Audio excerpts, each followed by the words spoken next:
Last lecture में हमने पढ़ा था कि कैपिलैरिटी क्या होता है। आज हम कैपिलैरिटी के ऊपर न्यूमेरिकल सॉल्व करेंगे कि कैपिलैरिटी के न्यूमेरिकल कैसे सॉल्व होते हैं।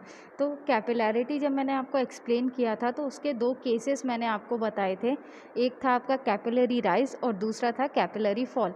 तो इसी के ऊपर जो हमने फॉर्मूला डिटरमाइन किया था उसी पे आपका न्यूमेरिकल बेस्ड रहेगा। तो सबसे पहले देखते हैं क्वेश्चन में बोल क्या रहा है। क्वेश्चन में बोलता है calculate the capillary rise in a glass tube of 2.5 mm diameter when immersed vertically in first condition दिया है वाटर, सेकेंड कंडीशन है आपका mercury. Full stop. Take surface tension sigma equals to 0.0725 newton per meter for water and surface tension is equals to 0.52 newton per meter for mercury in contact with air. The specific gravity of mercury is given as 13.6 and angle of contact is equals to 130 degree. ये बोल रहा है कि आपको capillary rise की value calculate करना है।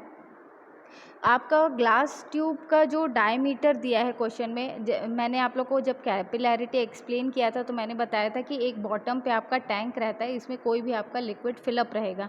इस पे आप इंसर्ट करते हो, किसको, ग्लास ट्यूब को इंसर्ट करते हो और ये चेक करते हो कि वाटर जो भी लिक्विड है वो इसमें राइज हो रहा है कि इसमें फॉल हो रहा है। अगर राइज होता है तो उसे आप क्या कहते हो, कैपिलैरिटी राइज, और अगर फॉल होता है तो हम बोलते हैं कैपिलरी फॉल। तो ये बोलता है कि ये जो कैपिलैरिटी का फेनोमेना है, तो ये जो ग्लास ट्यूब है, इस ग्लास ट्यूब का आपको डायमीटर दिया है क्वेश्चन में 2.5 mm। ये बोलता है कि इसको हम वर्टिकली, ये ग्लास ट्यूब है, इसको हम क्या कर रहे हैं, वर्टिकली मतलब सीधा हम टैंक के अंदर क्या कर रहे हैं, इमर्स कर रहे हैं। पहला जो टैंक है उसमें आपका वाटर फिलअप है और जो सेकंड टैंक है उसमें आपका मरकरी फिलअप है।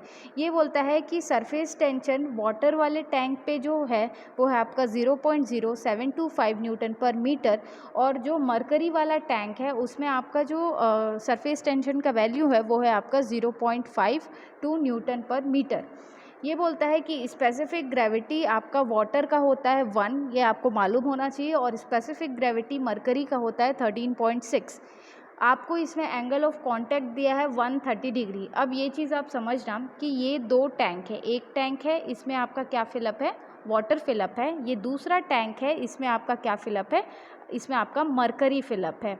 ये बोलता है इसमें आपने ग्लास ट्यूब को वर्टिकली इंसर्ट किया इसी सेम डायमीटर का 2.5 mm का। दूसरे मरकरी वाले टैंक में भी आपने ग्लास ट्यूब को इंसर्ट किया सेम डायमीटर का। इसमें जो सरफेस टेंशन जनरेट हुआ वो है आपका ये 0.0725 न्यूटन पर मीटर, और आपका जो मरकरी में जनरेट हुआ वो है आपका 0.52 न्यूटन पर मीटर। अब बोलता है कि आप इसमें कैलकुलेट करो कि कैपिलरी राइज की क्या वैल्यू है और कैपिलरी फॉल की क्या वैल्यू है। कैपिलरी राइज इस वाटर वाले केस में आपको देखने को मिलेगा, क्योंकि वाटर का जो स्पेसिफिक ग्रेविटी है वो 1 है, तो वो क्या होगा, इसके कारण और इसकी विस्कोसिटी की वैल्यू भी कम होती है, तो ये क्या करेगा, इस ट्यूब में राइज होगा। तो हम डायरेक्ट फार्मूला यूज़ करेंगे जो हमने कैपिलरी राइज का आपको बताया था, और वैल्यूज़ को पुट करके यहाँ से हम कैपिलरी राइज की वैल्यू को डिटरमाइन करेंगे। आपका सेकंड जो कंडीशन है, क्योंकि इसमें हैवियर लिक्विड है दैट इज़ मरकरी, जिसके स्पेसिफिक ग्रेविटी होता है 13.6, तो इस कंडीशन में इस ग्लास ट्यूब में आपका जो लिक्विड है वो राइज नहीं होगा। इसीलिए आपको सेकंड केस के लिए दिया है एंगल ऑफ कॉन्टैक्ट, क्योंकि आपके फॉर्मूला में आता है थीटा, तो उस थीटा की वैल्यू आपको पुट करनी है 130 डिग्री। अब स्टेप बाय स्टेप देखते हैं कि आपको कैसे सॉल्व करना है। सबसे पहले आप गिवन दैट को नोट डाउन करेंगे। डायमीटर ऑफ ट्यूब क्वेश्चन में दे दिया है, ये mm में दिया है, इसको मीटर में कन्वर्ट करने के लिए 10⁻³ से आपको मल्टीप्लाई करना है। सरफेस टेंशन की वैल्यू वाटर और मरकरी दोनों के लिए आपको दे दिया है। स्पेसिफिक ग्रेविटी ऑफ मरकरी आपको क्वेश्चन में गिवन है। अब सबसे पहले हम सॉल्व करेंगे केस 1। केस 1 में आप देखिए capillary rise for water, theta की वैल्यू क्या हो जाती है इस कंडीशन में 0, क्योंकि हमने H का जो फॉर्मूला लिखा था कैपिलरी राइज का, H is equals to 4 sigma upon rho into g into d. ये फॉर्मूला होता है आपका किसका, कैपिलरी राइज का। तो सिग्मा का वैल्यू क्वेश्चन में दे दिया है। ये वाटर का केस है, तो वाटर के लिए डेंसिटी की वैल्यू होती है 1000 kg/m³।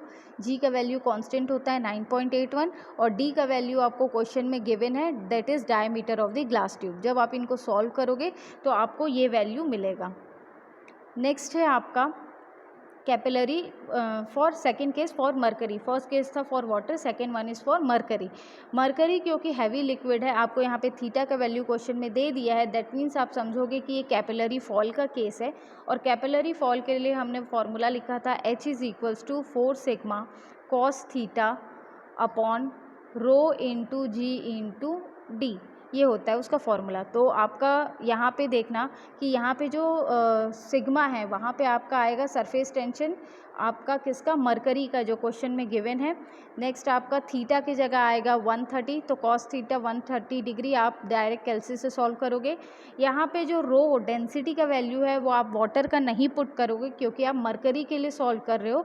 तो मरकरी का डेंसिटी डिटरमाइन करने के लिए आप क्या करोगे, density of mercury is equals to specific gravity into density of water, that is ये जो टर्म है आपका specific gravity of mercury into density of water आप करोगे तो आपका डेंसिटी ऑफ मरकरी निकलेगा।